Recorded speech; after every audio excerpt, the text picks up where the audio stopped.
dengan kewajiban-kewajiban yang menjadi kewajiban kita sebagai seorang muslim dan sunnah-sunnah dari Nabi Muhammad SAW sebagai penyempurna dari amal ibadah yang sudah kita kerjakan.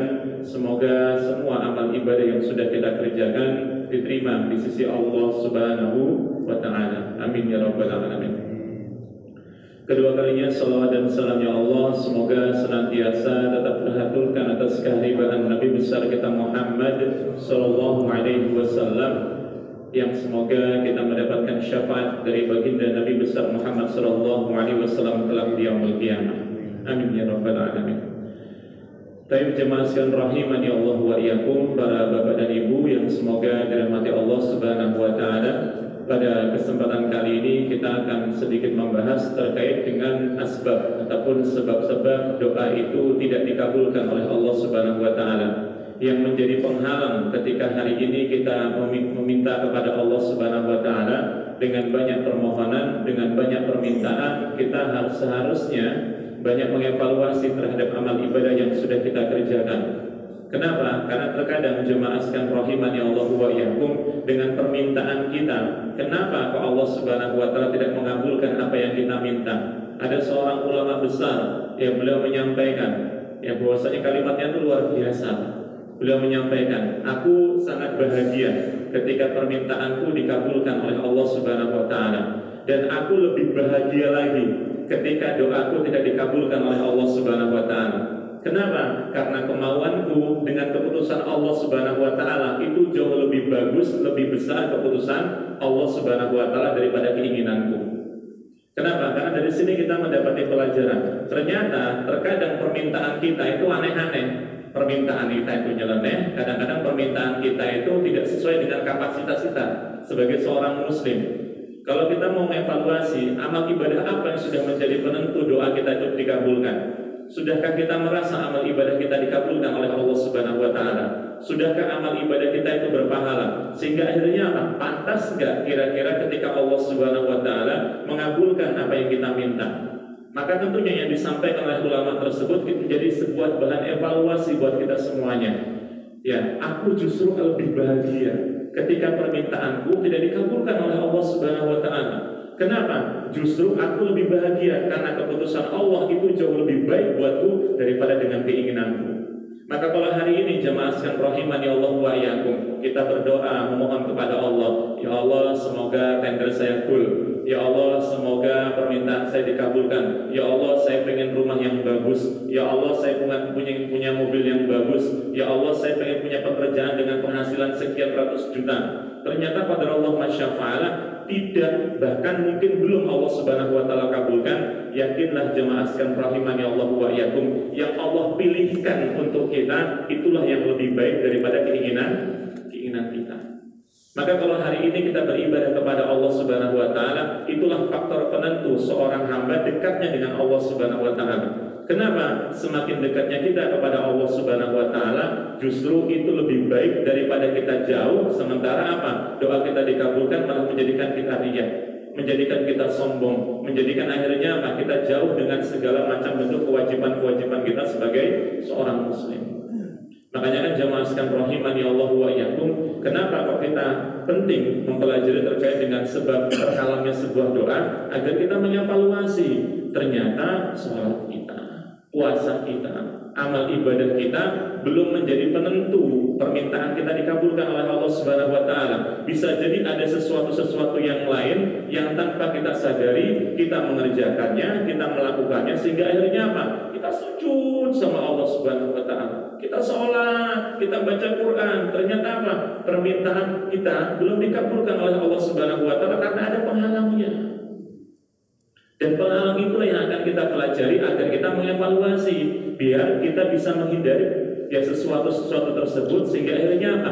Permintaan kita kalaupun hari ini belum dikabulkan oleh Allah Subhanahu wa taala, kita harus paham dengan apa yang disampaikan oleh Rasulullah SAW dari sebuah hadis diriwayatkan oleh Abu Sa'id Al-Khudri radhiyallahu anhu dalam Imam Ahmad. Masya Allah, apa kata Rasulullah SAW? Ma min muslimin yadu bid'awatin laisa fiha ithmun wala qati'atu rahimin illa atahu Allah biha ihdat thalath, imma an tu'ajjala lahu da'watuhu wa imma ayudakhirulahu fil akhirah wa imma yasrifanhu minasu'i mithlaha. Qalu idza nuftir qala Allahu akbar. Rawahu Ahmad.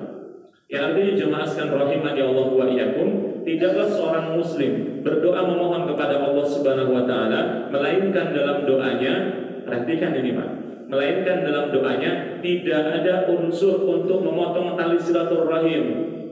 Jadi apa? Ketika kita masih mendolimi orang lain, ketika kita masih berbuat kerusakan terhadap orang lain, ketika kita masih melakukan sesuatu yang akhirnya menjadi penghalang buat orang lain beribadah, bisa jadi doa kita hari ini, sujud kita hari ini, puasa kita hari ini belum dikabulkan oleh Allah Subhanahu wa taala. Padahal pahala puasa itu luar biasa, Pak. Luar biasa. Menjadi penghalang akhirnya apa? Kita sudah meminta kepada Allah. Kita sudah memohon kepada Allah Subhanahu wa taala, hatta sampai kita nangis-nangis kita minta. Tapi kata Allah Masya Allah belum Allah kabulkan. Bisa jadi apa? Faktor penentunya qati'atur rahim. Kita memutus tali silaturahim. Ya. Wala qati'atur rahimin illa atahu Allahu bi ahdatsas.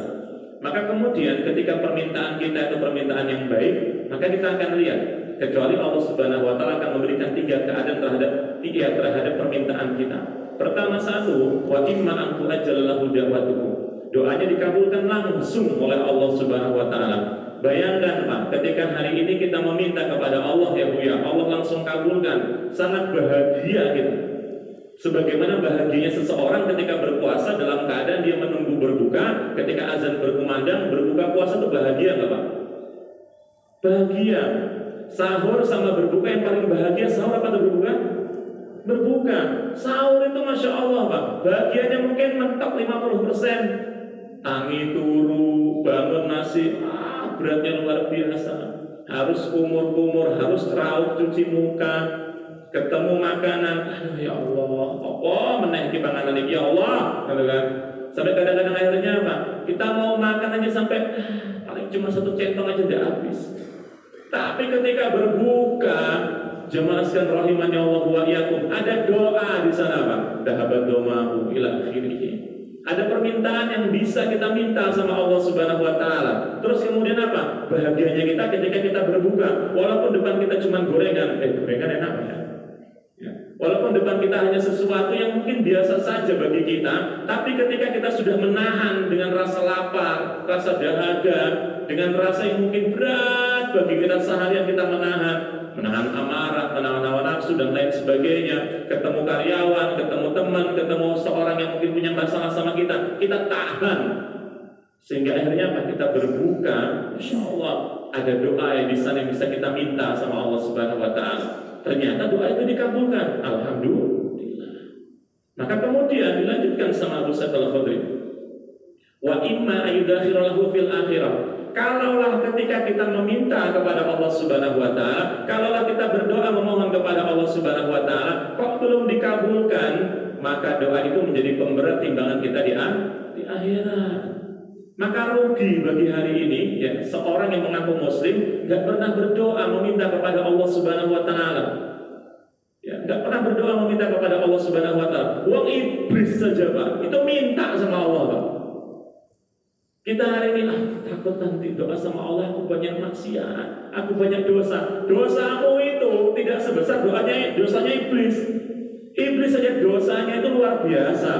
Hana khairu minhu khalaqtani min nar wa khalaqtahu min tin. Masih minta sama Allah. Ya, masih minta sama Allah. Andirni ila yaumi ba'atsun. Dijelaskan surah Al-A'raf kan, dari ayat 12 sampai ayat 22. Kemudian apa kata Allah Subhanahu wa taala? Qala innaka minal mundzirin. Maka engkau iblis termasuk dari hambaku yang nanti ditangguhkan sampai datangnya hari kiamat. Dikabulkan. Dikabulkan Pak, bayangin. Umur kita cuma 60 sampai 70 tahun. Lah iblis sampai kiamat itu datang. Maka wajar pengikutnya iblis itu banyak. Maka menjadi pelajaran buat kita semuanya. Uang makhluk yang jelas-jelas saja kembalinya ke neraka saja masih minta sama Allah. Kita yang sebagai seorang muslim kok kita nggak mau meminta kepada Allah Subhanahu wa taala. Jangan lantas apa? Ya Allah Ustaz, saya sudah minta berapa kali? Sekali, 2 kali, 3 kali. Ya Allah Pak, doanya kok baru seping telu, mintanya kok baru 3 kali, mintanya kok baru 10 kali. Minta itu tiap hari. Kenapa? Wong anak kita minta duit kita ya tiap hari kok. Ya kan? Itu pun kita kasih. Kadang-kadang kita masih berutuh. Ya anak jajan terus, gitu kan? Sama halnya ketika kita minta sama Allah Subhanahu Wa Taala, kita minta bersama dengan kita melakukan perbuatan dosa. Jengkel gak Allah Pak aslinya Pak? Jengkel kan? Kita masih melakukan perbuatan dosa, kita masih melakukan kemaksiatan, kita juga mesti minta sama Allah. Ya kan? Sama halnya ketika karyawan banyak melakukan kesalahan, masih digaji, masih mendapatkan upah, gitu kan? Bosnya kan dalam hati, wah kowe ini kan, jengkel kan? Gimana? Ya, tapi mau gak mau apa? Haknya dipenuhi. Sama halnya ketika hari ini kita meminta kepada Allah Subhanahu Wa Taala, maksiat, kita masih melakukan maksiat, dosa, apalagi terkadang kita melakukan perbuatan dosa yang tanpa kita sadari. Kadang-kadang apa? Kita sudah berbuat dolim kepada diri kita, kepada manusia yang lain. Tapi pada Allah Masya'Fa'ala, dengan permintaan kita masih minta sama Allah. Dan terkadang Allah malah justru banyak mengabulkan permintaan kita. Harusnya kita mikir, ya Allah, ternyata rahmat-Mu lebih besar daripada dosa yang Ku kerjakan. Ampunan-Mu lebih besar daripada maksiat yang Ku kerjakan. Maka kita minta sama Allah Subhanahu Wa Taala. Wong kelasnya Nabi Adam alaihissalatu wassalam saja meminta kepada Allah atas sebuah kesalahan, yang kesalahan itu Masya Allah Pak, ya kan, memakan buah yang diharamkan oleh Allah Subhanahu Wa Taala sehingga membuat beliau dikeluarkan dari surga. Beliau minta sama Allah, Rabbana dzalamna anfusana wa illam taghfir lana wa tarhamna lanakunanna minal khasirin. Maka akhirnya apa? Iblis yang menjatuhkan seorang martabat seorang Nabi Adam, sehingga akhirnya apa? Keluar juga, tapi kembalinya kan beda. Iblis kembalinya ke neraka, Nabi Adam kembalinya ke surga. Maka dari sini kita mendapati pelajaran bahwasanya jamaah sekalian rahimani Allah wa iyyakum, jangan sampai hari ini kita mengaku sebagai seorang muslim, kita tidak menutup segala macam bentuk amal ibadah kita dengan amal kewajiban dan sunnah, dengan sebuah doa yang kita minta dan munajatkan di hadapan Allah Subhanahu Wa Taala. Karena doa adalah sebuah kekuatan yang luar biasa. Kenapa doa itu mengandung kekuatan? Menjadi kekuatan kepada kita, buat kita untuk senantiasa beribadah kepada Allah Subhanahu Wa Taala. Maka jangan takut kalau doa itu belum Allah kabulkan. Takutlah ketika hari ini kita tidak mendapatkan kesempatan untuk bisa beribadah. Maka kemudian yang ketiga, kata Abu Sa'id Al-Khudri radhiyallahu anhu, wa